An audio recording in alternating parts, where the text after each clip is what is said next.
Alrighty, welcome back everyone. We just talked about some of the new developments with the ACC. Clemson has now joined Florida State in suing the ACC, and a lot of things are going to happen very quickly on that front, so we will keep you up to date there. But now it's time for spring questions. We have done this before. We have done two segments of this thus far, and you can definitely check out the YouTube page for those.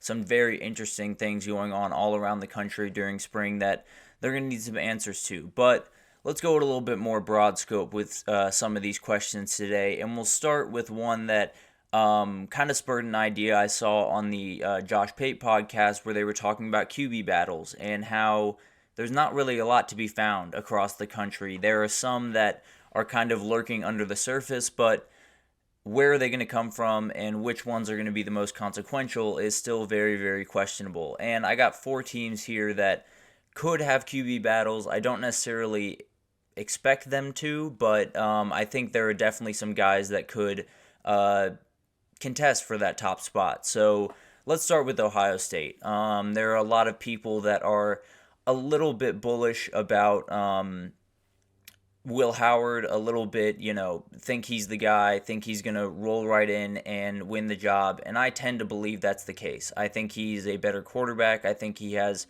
more experience under his belt compared to Devin Brown. And I think he just checks the boxes that Kyle McCord did not a year ago, which is a huge win for Ohio State, obviously. But Devin Brown's sitting right there, and he has made it abundantly clear that he is not running away from any challenge. He is honestly becoming one of my favorite players in the country because the dude is consistent. He wakes up every day, goes to work, works his butt off, and lets the chips fall where they may. So I think he's someone that, in a world where a lot of guys would have found another place to play right now, Devin Brown is cut from a little bit of a different cloth. But I still expect Will Howard to be the guy here, and I expect him to kind of assert that throughout the spring, but a lot can happen. And obviously that spring game is going to be very, very interesting. I believe it's on April 13th, if I'm not mistaken, so that's definitely something to watch. Devin Brown is more than talented, but Will Howard definitely does have the experience factor there. Another kind of the same situation is in Oregon.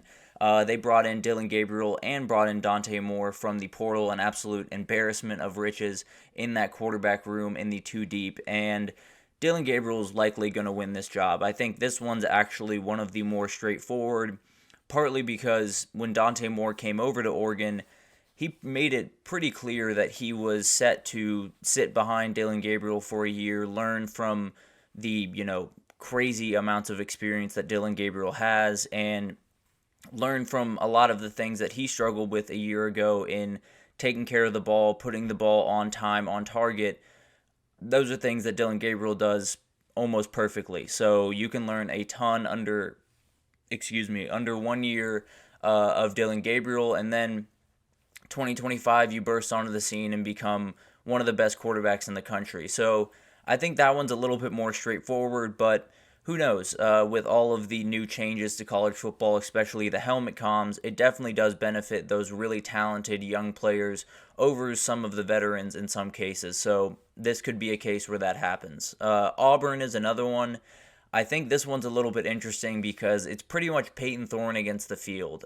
He had a year last year that was, up and down, not necessarily what Auburn fans were expecting, but he will have a lot better of a group to work with. Obviously, bringing in Cam Coleman and Perry Thomas, two very, very talented freshman wide receivers that I think are going to be huge to start with. But Peyton Thorne, I would venture to say, is not necessarily Hugh Freeze's perfect quarterback. I think he would definitely has another guy in the wings right now that he expects to be the one that brings Auburn and him to kind of that next level, and I think that's Walker White, the guy that just walked in as a freshman, very, very talented, has just insane arm talent. So if Peyton Thorne starts to struggle early in the season, because I do think it will be Peyton Thorne at least in week 1, but is it him in week 13 will be something to watch, because there have been times last year where he did not look great. It is not an easy schedule, as it always is for Auburn in the SEC. So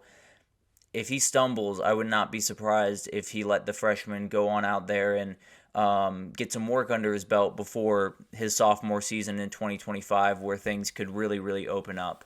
And then finally, let's go to Michigan, because this one's a little bit interesting. Alex Orji had plenty of playing time last year, but it was all situational, right? It was all running situations where the second he stepped on the field, you knew exactly what they were doing, although they were running most of the time anyway. So he's someone that definitely is sitting above the pack right now. I think he is the leader in the clubhouse, but there are a couple of guys behind him that could definitely make a push. I think Jack Tuttle is one that is a little bit closer to the J.J. McCarthy type quarterback than Alex Orji is. Obviously not nearly as athletic, not nearly as dynamic outside of the pocket, but Jack Tuttle has a lot of football under his belt, can put the ball where it needs to be when it needs to be there, and that's the Michigan mantra, right? That's all you really need to do to win a ton of games in Ann Arbor. So he could definitely be an option if Orji does struggle throughout the spring. But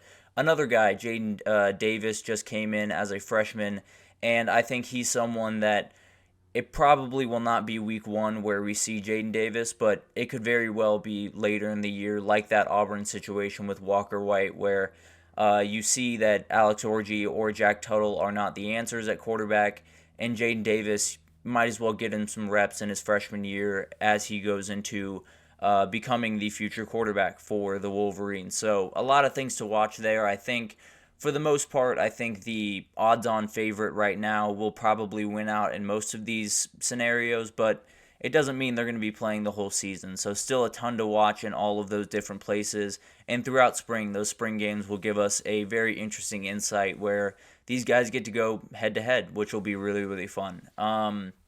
Another one going into spring is who of the new crop of the Big 12 teams is going to take advantage of this the most. I think coming off the year that the Pac-12 just had, obviously a remarkably good year for the conference, Texas and OU leaving the Big 12 leaves a little bit of a void there for someone up at the top to kind of assert their dominance. Kansas State obviously has won titles in the past and is the on-odds favorite to win the conference this upcoming year, but two teams coming over from the Pac-12 will have plenty to say about that. Utah and Arizona are two teams that are kind of coming off different seasons. Utah a little bit disappointing with Cam Rising not being as healthy as they would have liked, obviously. But if he is healthy, Utah will absolutely be hard to beat. They can do a ton of different things, but we'll get into them a little bit later in the show in more depth. And then Arizona, obviously coming off a huge year, but Jed Fish did move on to a new place, but the quarterback didn't join him. Noah Fafita and Tatoria McMillan, the incredible wide receiver quarterback duo there, are still in town. They are still a part of the Wildcat family, so I think it's very interesting that they were able to keep those guys around. They lost some guys on defense. The new head coach is always a question mark, but when you have the quarterback in place, you can do a lot of different things. So Arizona should be right in the mix for the Big 12 this upcoming year.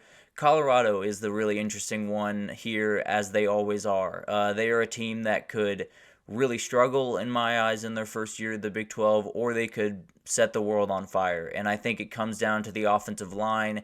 It comes down to kind of mundane parts of the game that they just weren't quite as good at a year ago as, the big-time teams that they ended up playing. Run and pass blocking were a huge problem. That offensive line just needs to be better. Jordan Seaton, the freshman, needs to be a huge part of that.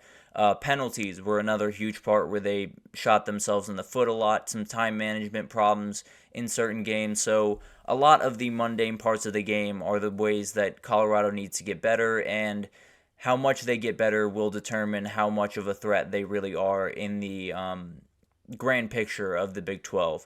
And then finally, Arizona State. I think this is one that will take a little bit of time. I think Kenny Dillingham is actually building something there that will be relatively sustainable in the Big 12. I think he is bringing in more talent. I think he is obviously does a great job with quarterbacks. We saw him at Oregon before taking this job a year ago. And then Jaden Rashada going into his second year as the majority starter. There was some iffy times last year, but he is still a very talented kid, and with Kenny Dillingham at his side, they could do a lot of things. So although I don't think Arizona State will be competing for the conference in any way this upcoming year, I think they could ruin some people's chances to compete for the conference and go to the playoff because they're a very sneaky team in that conference going into this year. And then let's get into the ACC because there is a big question surrounding the ACC that I think is becoming more and more prevalent pretty much every day, especially after last year, and it's is the ACC really just Florida State and everyone else? Is Florida State going to continue to kind of assert their dominance over the conference like they did a year ago? Obviously, still a ton of building that needs to happen under Mike Norvell, but this year could be a huge year for them because you kind of, set the ACC on notice last year. Can you solidify it this year and kind of become that team? I think is a big question. And then there's so many teams right behind them that are going to be very, very in the conversation when we talk about the ACC overall. Obviously, Clemson is the front of that line. A lot of people would argue they are still right up there with Florida State. I think they're very, very close. I think I'm a little bit nervous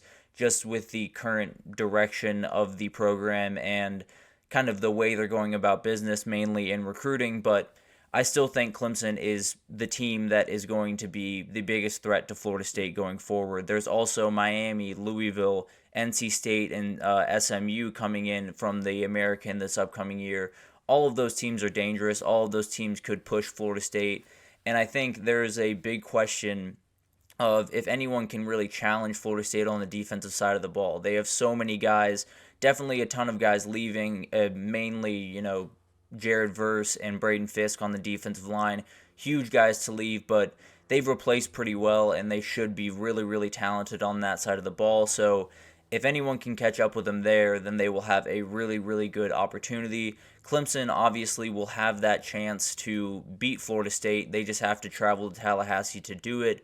Lost in overtime at Clemson a year ago, so definitely some a bad taste in their mouth, definitely some bad blood there. So I think Clemson will come in ready for that game, but if they can knock them off, then the ACC will get a major shakeup about halfway through the season. And then let's get into some teams that might be being overlooked going into this spring, or at least teams that have some big questions that will go a long way to be answering during spring. And let's start with the Oklahoma Sooners. Jackson Arnold is absolutely the key to this offense, but the problem with Jackson Arnold is he is behind an offensive line that has a lot of question marks. There is some worries across this team with the offensive line. Tons of guys have left, Caden Green being chief among them.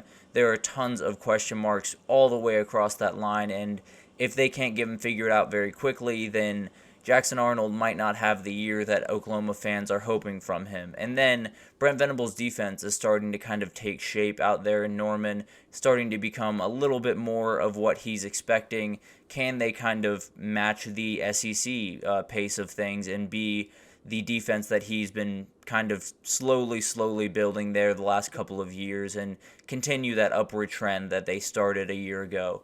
Another team is USC. They have probably the biggest question you can have in college football, which is, can you change the culture? Which is something that is not easy to do. Lincoln Riley, as we know, has been a run and gun guy. He has always been, we're going to outscore our opponent, and they're going to score a ton of points on us. And that is something that it works for the time being, but once you play the big boys, it gets really, really tough because you're going to need to hit them. You're going to need to hit them hard, and you're going to need to hit them repeatedly. And if you can't match that intensity, it's going to be a problem. So he's trying to figure that out. He's trying to become a more physical team, work on strength and conditioning, more focused, be a little bit more tougher. All of those things need to happen, and they need to happen relatively quickly for Lincoln Riley to keep in the good graces of Trojan fans. So it'll be interesting to see how all of that kind of unfolds. I think he's more than up to the task, but it's got to happen pretty quickly. And if it does happen quickly, then things get interesting in LA very, very fast. But another team real quick is Penn State. And the question is, can Drew Aller be the guy? Can he take that step forward that everyone saw in spurts last year, but never really quite fully took the reins. If he can take that step forward, if he can be that guy and really look the part in spring, I think a lot of Penn State fans will get very excited about this upcoming season. And then Julian Fleming, can he step in from Ohio State and step into that wide receiver one role with no problem? And can they get a big, potent passing attack? Because that's something they've obviously been missing at Penn State over the past couple of years. And Julian Fleming is a step in the right direction, but if he's not going to assert himself as the number one guy, it could be a little bit tougher to make that work. And then Oregon, finally, can Oregon take that next step going into the Big Ten this upcoming year? They have been a team that has been slowly building under Dan Lanning the last couple of years. We're inches away from beating Washington both times that they matched up. And if they had, they would have been in New Orleans against Texas for a chance to go to the national title. So this team did not miss by much. There's tons of new faces in the room. Obviously, the quarterback room we talked about, but tons of new guys on defense, tons of guys in the back end of that defense especially. Can they hold up is going to be a huge part of this. I think this is really just, can Dan Lanning continue to put it all together? Can he continue to build the team that he wants to build? I've dubbed them kind of an SEC team all the way out in the Pacific Northwest. Can he continue to build that type of persona? And it's going to be against a tougher schedule. You do have Ohio State on the schedule, so it'll be interesting to see how all of that kind of unfolds. I think they're up to the task, but it's a lot of pressure on their shoulders for sure in their first year in the Big Ten. But right now, we are going to take our second break of the show, and when we come back, we're going to talk some games. We're going to talk about the best games in Week 5 and 6 of the 2024 season. We've done two iterations of this already, where we went through Week 0 through Week 2, and then Week 3 and Week 4. So definitely go check those out. But we're going to get into Week 5 and Week 6 right after this, so stick with us.